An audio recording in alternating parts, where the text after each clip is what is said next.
I was working the evening shift at the supermarket, standing behind the register at checkout lane 7, while a long line of customers slowly formed in front of me, snaking back toward the produce section. The store was unusually busy for a weeknight, carts overflowing with groceries for the week. Ahead, people visibly tired after long days at work, checking their phones constantly and sighing every few seconds as if their frustration could somehow make the line move faster. I scanned items as quickly as my hands could move, trying desperately to keep the line moving at a steady pace, entering produce codes from memory, bagging items efficiently while making sure bread wasn't crushed and eggs were protected when I heard someone laugh mockingly a few steps back in line. "This always takes forever no matter which line you choose," a man said loudly enough for everyone around him to hear clearly. "They really hire just anyone to do this job, don't they? No standards whatsoever." A woman standing behind him in line added with a dismissive tone. "Yeah, can you imagine spending your entire life just scanning groceries? Just standing in one spot, doing the same repetitive task over and over. How depressing that must be." They didn't whisper their observations or attempt any discretion. They didn't care at all that I could hear every word they were saying about me, about my job, about what they perceived as my limited life. I kept scanning items mechanically, my hands moving on autopilot, pretending not to notice their comments, pretending my face didn't feel warm with embarrassment and shame, pretending their words didn't hurt when in reality they stung deeply. I've been a cashier at this supermarket for 4 long years now, 4 years of standing in the same spot for 8-hour shifts. Standing for hours until my feet throb and my back aches.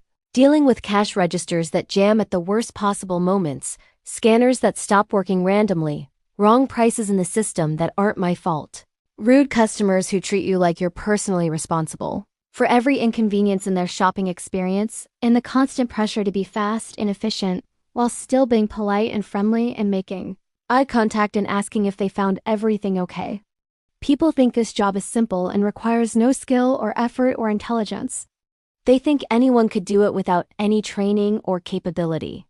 They don't see how often we're blamed unfairly for things we absolutely can't control. Things like system glitches and pricing errors and out-of-stock items and long lines caused by corporate understaffing decisions. That night, as the line grew even longer and stretched back toward the dairy section, the comments from impatient customers continued relentlessly. "She should really hurry up. Doesn't she understand people have places to be? This is exactly why I hate coming to this store. The service is always terrible."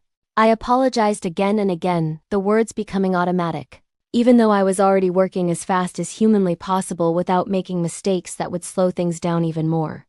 Because arguing with customers or defending yourself only makes things worse and never changes anyone's mind.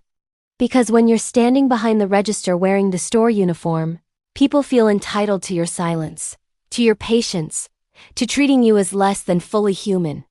When it was finally the complaining man's turn to pay, after watching me scan groceries for the 3 customers ahead of him, he looked directly at me with a condescending expression and said, "No offense to you personally, but this must honestly be the easiest job in the entire world. Just standing there scanning barcodes all day." My hands paused for half a second, hovering over the scanner. Then a calm but firm voice spoke from somewhere behind him in line. "It's not easy at all." The man turned around sharply, clearly annoyed at being contradicted. An older woman stood there patiently, holding her shopping basket with both hands, her expression serious and unwavering. "I come to this store every single week," she said clearly for everyone nearby to hear. "And she's always kind and patient, even when people like you aren't. Even when customers are rude and demanding and unreasonable." The store felt suddenly quieter, conversations dropping off, other customers listening now. "She stands here all day long on her feet, so people like us can conveniently go home and feed our families." The woman continued with conviction. "That's not easy work, that's not meaningless work. That's essential work that requires patience and skill and emotional resilience." No one in line said anything in response. The man paid for his groceries quickly, shoving his wallet back in his pocket, and left without another word, without making eye contact with anyone.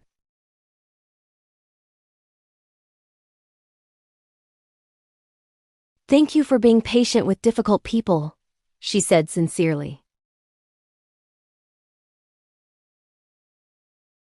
I felt my throat tighten with unexpected emotion, tears threatening to form. "You make shopping here pleasant," she continued. "You remember regular customers. You're always friendly even when you must be exhausted.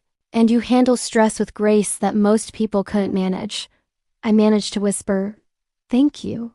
That really means a lot to me." She patted my hand gently across the counter. "Don't let anyone make you feel small for honest work," she said. My daughter worked retail for years while putting herself through college, and I saw how hard it was, how much strength it required. "Every person who works in service deserves respect," she added as she paid. "Because you're the ones who make daily life possible for the rest of us."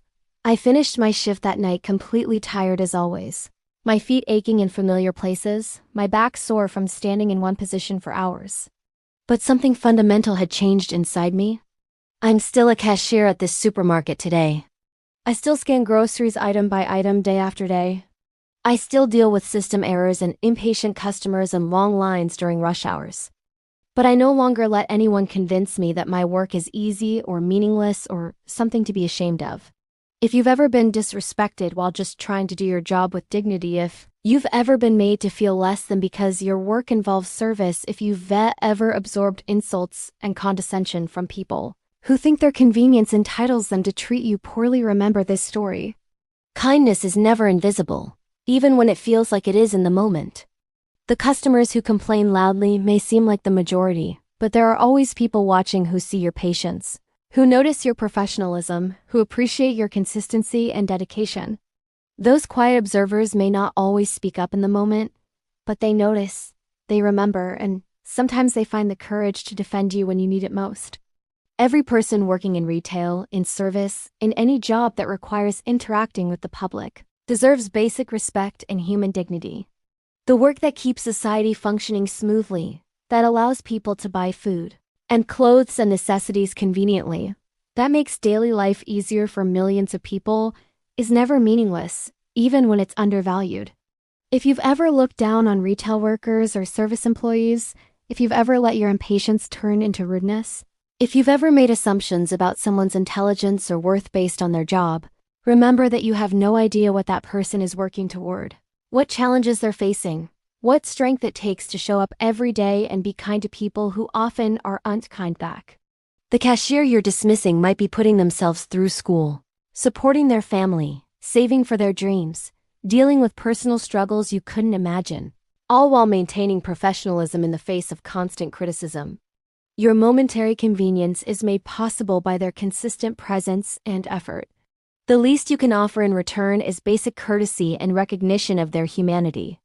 And if you witness someone being rude to a service worker, consider speaking up like that older woman did. Because your voice can transform someone's entire day, can remind them that their work matters, can restore dignity that others are trying to strip away. We all have more power than we realize to make the world slightly kinder, slightly more bearable for people doing difficult jobs that keep everything running smoothly. Choose to use that power for good. Choose to see the humanity in everyone you encounter. Choose to treat people with the respect they deserve simply for showing up and doing their work with care.